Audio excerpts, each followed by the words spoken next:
عید غدیر کے حوالے سے اور احکام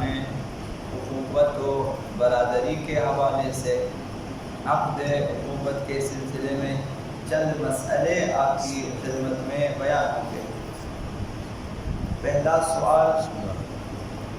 حضرت آیت اللہ مکارم شیرازی سے کیا گیا ہے کہ کیا عورتیں بھی مردوں کی طرح آپس میں عقد اخوت جاری کر سکتی ہیں؟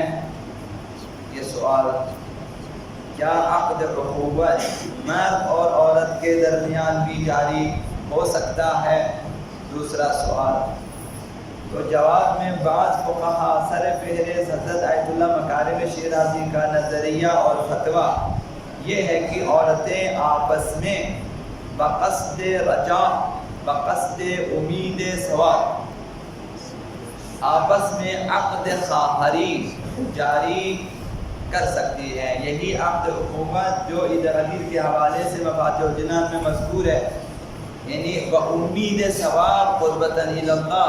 خواتین بھی آپس میں، دو مؤمنہ خواتین آپس میں یہی عقد اخوت جاری کر سکتی ہیں کہ وہ دونوں جو ہیں دینی بہنیں بن جائیں اور انشاءاللہ العزیز قیامت کے دن ایک دوسرے کی شفاعت کر سکے گی۔ یہ حضرت آیت اللہ اور فرمایا، لیکن مرد اور عورت کے درمیان عقد اخوت یعنی بہن بھائی بننا یہ حرام ہے اور جائز نہیں ہے۔ ایک نامحرم مرد اور ایک نامحرم عورت آپس میں بہن بھائی نہیں بن سکتے ہیں، یہ جائز نہیں۔ حضرت آیت اللہ مظاہری نے فتویٰ دیا انہی دونوں سوالوں کے سلسلے میں، عقد اخوت جنس مذکر سے مخصوص ہے، عورتوں میں اس کا کوئی حصہ نہیں ہے۔ حضرت آیت اللہ مظاہری کے فتوے کے مطابق عورتیں عقد اخوت نہیں پڑھ سکتی ہیں آپس میں، یعنی وہ اس طرح کی جو بہنیں ہیں وہ نہیں بن سکتی ہیں۔ حضرت آیت اللہ محقق کابلی انہوں نے فرمایا عقد اخوت صرف مردوں میں جائز ہے، ان کا بھی یہی فتویٰ ہے ان کے مقلدین کے لیے۔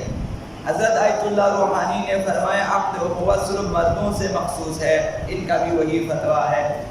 حضرت آیت اللہ سید سعید حکیم انہوں نے فرمایا عقد اخوت جنس مماثل میں جائز ہے،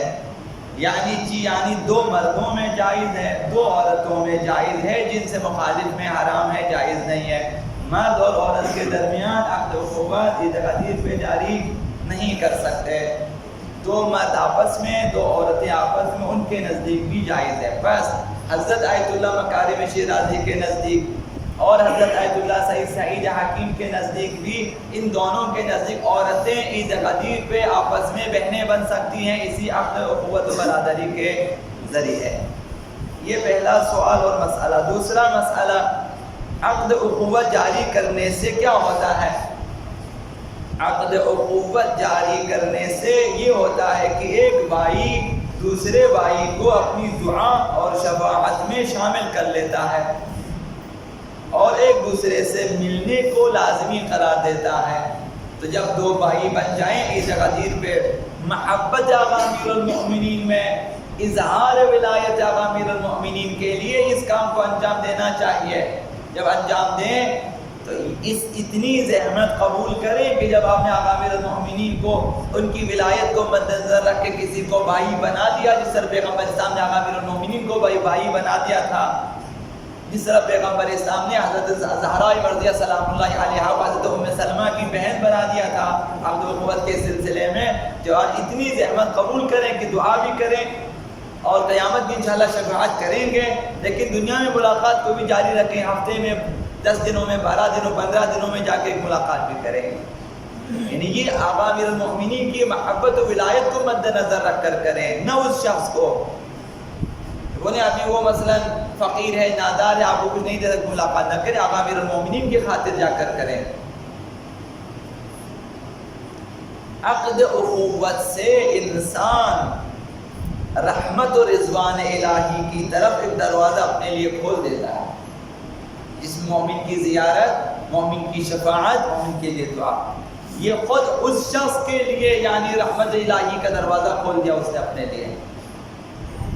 لیکن دوسرے نسبی اور رضاعی بھائیوں کی طرح محرمیت آپ آپس میں پھر نہیں بنتی ہے،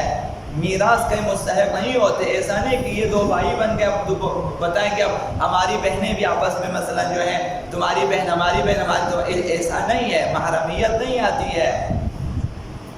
تو لہٰذا بنابراین جب دو مسلمان بھائی آپس میں عقد اخوت جاری کر لیتے ہیں تو خیال رہے کہ ایک دوسرے کے محرموں سے جا کر نہ ملے، کہ یہ ان کی والدہ سے ملے، یہ ان کی والدہ سے ملے، یہ ان کی بہن سے ملے، ان کی بہن سے، کہ ہم دونوں بھائی ہیں، یہ حرام ہے، جائز نہیں ہے۔ اور اس عقد سے دونوں کے لیے ایک دوسرے کی مائیں بہنیں وغیرہ محرم نہیں ہوتی ہیں، لہٰذا ایک دوسرے خاندان سے شادی کا رشتہ لے سکتے ہیں۔ یہ سوچ کر کہ ہم دونوں اب دینی بھائی بن گئے، اب ایک دوسرے کی بہنوں کا رشتہ حرام، ایسا نہیں ہے۔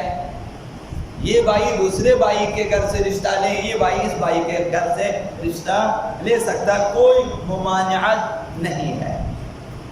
اور تیسرا مسئلہ یہ ہے کہ عقد اخوت کا صیغہ عربی میں پڑھنا ضروری نہیں ہے کہ ایک شخص مجھے عربی پڑھنا نہیں آتا، وہیں سے وہی ترجمہ پڑھیں ہم، اسی مفاد الغنا میں جو ترجمہ ہے عقد اخوت کے لیے، جسے آپ پسند کرتے ہوں، جسے آپ سمجھتے ہیں کہ مومن یہ میری شفاعت کرے گا، اور اس کے پاس جائیں اور بھائی بنے اور اسی اردو کو پڑھیں، اسی فارسی کو پڑھیں آپ، اور اسی کے ذریعے آپ عقد اخوت جاری کر سکتے ہیں۔ تو عربی میں جب کہتے ہیں اخوت تو ایک وسیع معنی ہے، یہ صرف برادری نہیں ہے، لہٰذا یہ مومن مومنات دونوں کو شامل ہے، خواہری بھی اسی اخوت میں شامل ہے۔ اسی لیے مومنین کے لیے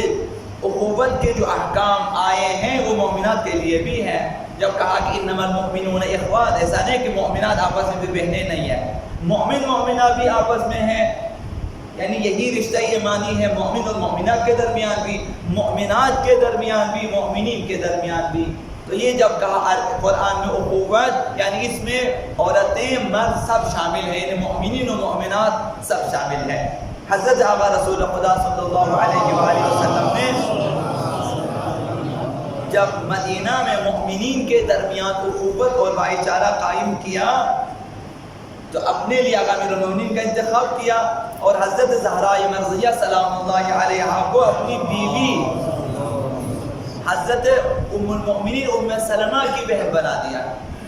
کہ آپ دونوں بہنیں بن جائیں۔ تو یہ جو ہے عقد ان میں بھی اس طرح سے جاری ہو سکتا ہے۔ تو یہ ہے، یعنی یہ عقد اخوت ہے تو یہ صرف برادری نہیں ہے، البتہ مومنات کے لیے بھی تمام احکام اس کے جاری ہو جاتے ہیں۔ آخری سوال حضرت آیت اللہ مقام اعظم رہبر حضرت آیت اللہ خامنہئی سے کیا گیا کہ یوم قدیر کے علاوہ صیغہ اخوت پڑھنا کیسا ہے، کہ مثلا عام دنوں میں ایک دوسرے کے ساتھ بھائی بن جائیں۔ انہوں نے فرمایا عقد اخوت کا غدیر خم کے مبارک دن کے ساتھ مختص ہونا معلوم نہیں ہے، تو یہ معلوم نہیں ہے، کنفرم نہیں ہے کہ حتماً عید غدیر کے دن ہو، لیکن احتیاط یہی ہے کہ اسی دن پر اکتفا کریں، اور احوط بھی یہی ہے، احتیاط یہ ہے کہ عید غدیر کے دن ہی عقد اخوت جاری کریں، اگرچہ دوسرے دنوں میں بھی آپ یہ کام کر سکتے ہیں۔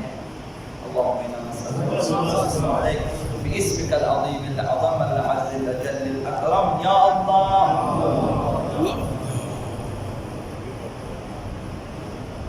یا اللہ یا رحمان یا رحیم یا مقلب القلوب ثبت قلوبنا على دینک، اللهم اهدنا من عندك وافض علينا من فضلك وانشر علينا من رحمتك وانزل علينا من بركاتك بحق محمد وآله الطيبين الطاهرين۔